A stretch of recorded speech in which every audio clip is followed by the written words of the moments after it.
आज चलते बनैबा vegetable fried rice जोटा कि बनिकी रेडी हो मात्र 5 मिनिट भितर। जदि आप वेजिटेबल्स गुड़ा को आगु काटिक बॉइल कर रखिदे आउ राइस को कुक कर रखिदे देन 5 मिनिट भितर आमर डिलीशियस वाला वेजिटेबल फ्राइड राइस बनिकी रेडी हो। So hello everyone, welcome to Bulbul Odia kitchen. तो चलते स्टार्ट करवा आज रेसिपी। तो फास्ट ये मुझे बिरयानी राइस तापर ये मुझे कौन करना कि वेजिटेबल्स नहीं। फास्ट आम कौन करवा ना चाउल को भल भाव 2 ରୁ 3 थर भल भाव धोईकी फास्ट आम बॉइल करनबा। जदि आप राइस को फर्स्ट बॉइल कर रखिदे कि आपणकर किसी लेफ्ट ओवर राइस बढ़ी जाइए आप फ्राइड राइस एमती बनई पारे। तो चाउल को देखो भल भाव धोईकी फास्ट कौन करवा ना 80% बॉइल करवा, पूरा सॉफ्ट करवानी जमती 70 ରୁ 80% बॉइल से भाया बॉइल करके कौन करवा आम छाणी नवा ना गाड़ी नवा। तापर ये देखो वेजिटेबल्स गुड़ा को मुझे काटि नौ। फास्ट मुझे गोटे पियाज नहीं, पियाज को छोट छोट साइज एमती कर काटि नहीं। आ गाजर और कैप्सिकम को सेमती छोट छोट साइज रे काटि नवा। आउ ये मुझे कौन यूज करना फ्रोजन वाला नहीं मटर आउ ग्रीन मटर। तापर नहीं मुझे बॉइल्ड कर नहीं स्वीट कॉर्न को मुझे फर्स्ट बॉइल कर रखी थी।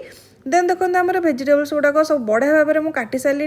देन कौन करवा ना गोटे पैन रे माने गोटे कड़े नहीं ये मुझे अल्प 2 ରୁ 3 ଚାମଚ नहीं तेल आ हाफ चामच नहीं जाइए जीरा को नहीं कि 30 सेकेंड फुटवा देती। जीरा आम बढ़िया भाव में फुटीगला 8 ରୁ 9 कला रसुण को एमती छोट छोट कर काटिकी भाजिकी मुझे कौन कर गोल्डन ब्राउन है पर्यंत भाजी देती।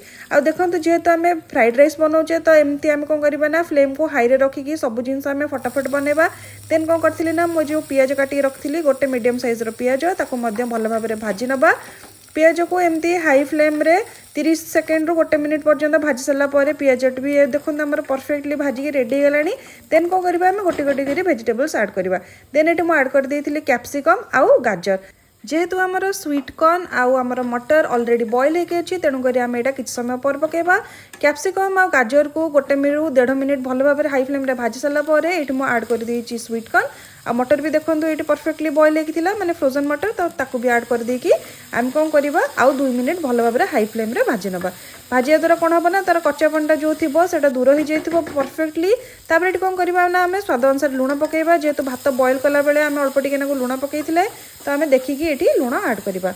लुण देके भल भाव में आउ 1 मिनिट भाजी सारापर आम कौन करवा राइस जो बॉइल करके आम रखी राइस को ऐड करदेवा। जमती कि आगुरी मुझे राइस को परफेक्टली बॉइल करवानी आम 70 ରୁ 80% बॉइल करवा। तापर ये मुझे कौन कर देती ना गोटे चामच दे गोलमरिच गुंड आ गोटे चामच सोया सॉस देकी भल भाव में मिक्स करनवा। सब प्रोसेस गुड़िक आम फ्लेम को हाई रखी करवा।